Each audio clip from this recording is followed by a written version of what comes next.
For you today, what would be the top 3 platforms to be on? Because there are so many.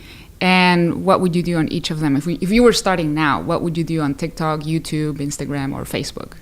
Yeah, so I think, again, back to the earlier point of self-awareness, if you're selling B2B, all of a sudden LinkedIn is number 1, right? If you started a SaaS business, if you're listening right now and you want to, or you sell to lawyers, you have a service that sells to lawyers, then LinkedIn's going to be number 1 globally for sure, with YouTube Shorts probably being number 2 because YouTube is a search engine.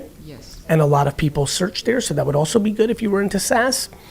And then probably in that scenario, I would then say, if you're selling, a B2B service, after those 2, probably Facebook, grounded in a Facebook group, with then Twitter X being probably 4th. If you're selling SaaS, Instagram's probably a distant 5th. Right. Snapchat, Pinterest, they're super far away in that scenario. If you're selling t-shirts to 15 to 25-year-olds, all of a sudden TikTok becomes number 1, Instagram probably becomes number 2 in that scenario, and YouTube Shorts is number 3. Right. So I think for a lot of people, that's that reality. For broader markets, I think that if you're really trying to sell something, like to the broad consumer, call it for everybody who's 25 to 55, well, now you start getting into Facebook still being an incredibly powerful platform for selling. I do think that organic TikTok for branding is exciting. Instagram, again, becomes a stronger selling platform, but both of those scenarios require ads more than organic reach. Yeah. Whereas TikTok, you can win on organic reach and kind of capture lightning in a bottle. So, I hope everybody appreciates the answer. It is contextual. But I think as far as the answer to what you would do inside of it, obviously there's a lot of science and math of what time do you post, how long is the copy. I think a couple things to look out for. Number 1, the best YouTubers in the world, starting with Mr. Beast down, spend more time and more money on their thumbnail than you could ever imagine. So number 1, for everybody who's going to do video, and again, that's a whole nother conversation because for some people it should be written word. So some people should be doing audio. Some people should be doing video. But I think the thumbnail on video is incredibly important. I think the first 3 seconds thing that Dustin and I were talking about on our trip this week is, do we need the hook from the thumbnail to be delivered on in the first 2 or 3 or 4 seconds? And we really believe we do. We believe that if my hook says, 30 to 40-year-olds, you should be thinking about LinkedIn. And if my opening line is like, before we get into that, you might, in 2 seconds, you may lose that audience. And so I think a lot of science around the art. I think a couple of other things. There's a lot of ways to do it. Let me encourage some people. One thing that I've been noticing is on Instagram, you could just take a photo of something, right? You were here with your friend this weekend in New York. You could take a photo of like a nice picture that caught your eye in New York, take a photo. But if you then wrote 3 paragraphs, really great ones, because you're a great writer, about the concept of enjoying the weekends to reset, of the concept of busyness and chaos, in controlled chaos, is an effective way to be an entrepreneur. You could write curiosity. I've been to New York 7 times, but I've never gone down this street. Right. Like, you could take a photo of anything, a banana, a car, a tree, a bird, your backyard. You really could take a photo of almost anything and then write 3 or 4 paragraphs that are very thoughtful about a point you're trying to make. Now, all of a sudden, you don't need a video and editing team. You could do it all by yourself. And for a lot of people listening, they're not great on camera. They're not great with their words, but they're incredible writers. And so it's around self-awareness of the style, the content, and then there's strategy around the distribution depending on your business. And so that's one main theme. To keep getting very nerdy and deep on your question, the other thing to always look for is underpriced attention. Yeah. The thing that I know you know about me over these last 7-8 years is that I have a very strong skill set in understanding where there's more organic reach against consumption, and and when to do it hard than most people, and that's been a big part of my success. You were there when I was yelling about Musical.ly and TikTok when that seemed crazy to almost everyone. You weren't there, but people that have been following me all the way back to 2005, 6, and 7, there was an incredible amount of content and passion I had around YouTube and Twitter and Facebook. I mean, I wrote Crush It in 2008. Came out in 2009, but I wrote it in 2008. That's 15 years ago. Long time.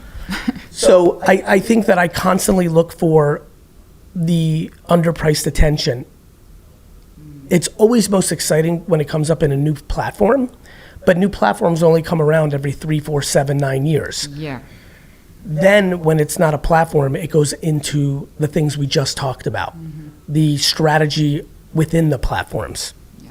I talked about recently, and it's already lost momentum in a month, but a month ago, I was incredibly excited about posting a meme and then a video on Instagram, a 2-post carousel. I saw that. And, you know, I see incredible opportunity in that. Again, almost talking to Dustin, I'm almost having my own meeting right now. One thing that continues to work for me is taking headlines that are happening in pop culture business and doing a green screen and talking over it. That model continues to work better than if I just looked in camera right now and talked And about even when the green screen screen video is not great quality, like it doesn't look good, but it works. Correct. To your point, my last one, which did really well, I was in the car and the light was hitting a different way and it wasn't like I was like distorted. That's right. But I think that's I think a great strength of mine that I would encourage people to consider is constantly trying new formats. You know, I'll use you as an example. We've talked in the past, whether on DM or Twitter or in a VFriends Discord or like this, about like, I'd like to get more traction. I want more views on my videos. And something that I don't think I've given good advice on in the past to you or the hundreds of thousands of people that have asked me is, look, if you have the same exact format, not you're talking about different things, but it's camera to face and you post it as an Instagram reel and you're doing that 50, 100 times and you're not getting really the results you want after 100 times, you've got to change it. You've got to change your format. Maybe you bring on a guest. Maybe you go to green screen. Maybe you go to written word and picture. I think, you know, I always think about that concept of like, you know, the definition of insanity is like doing the same thing over and over and thinking you'll have a different outcome. Yeah. So I do think I want to give permission to a lot of people out there. Like if you've done 100, I think that's the right thing. If you've done 100 of the same format per se, and you're really, really getting nowhere, and you're now 6 months in, you know, you should challenge yourself to try different formats. Yeah. Not talk about something different. Just talk about the same thing in a different, you know, like, look, I believe in 40 to 50 core things, and then I layer what's happening in the world at the time, and new and different formats and platforms. And I think there's something there. No, that's good advice. I'm gonna try that because I love doing reels, like I love doing the video, and some work, some don't. And then something that works on Instagram, then I put it on TikTok. It doesn't work over there. Yeah, TikTok's a whole different It's animal. hard. It's hard. It is hard. But I think, you know, I remind people like yourself, myself, I say this to myself all the time.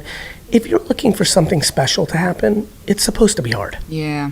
You know? Yeah. Like I hear, you know, right? Like even, right? Like, yeah, it's supposed to be hard. Yeah, like I was in this, where was I? Oh, I was Friday night, I was in a airport lounge in Dallas, and this gentleman, maybe like a 60-year-old guy, which is, you know, he's a real yappy guy. I was trying to get a little work done before my flight to LA, but he wanted to talk, and I'm about that. Like, he had no clue who I was or anything like that nature. We were just talking, and he got into something, and he was like, it really seemed to me that this was a gentleman, and I confirmed some of this through the conversation, you know, really, really came from rural America, really like came from nothing, and made a life of himself. And, you know, it was really nice, and his son was getting married in Tennessee in a couple weeks. Really enjoyed the conversation.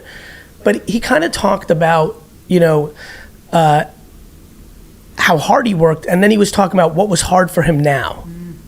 And I kind of had this fun moment where I was like, hey, brother, like, you of all people know, like, you didn't get to this point by accident. You don't have to do the next thing, but it's not going to happen without hard work. And so I think, I think people ask to be known, to get compensated for being themselves, to sell books, to speak, to sell things. It should be hard because 99% of the world works for someone else. Yep. You've said it. Yep.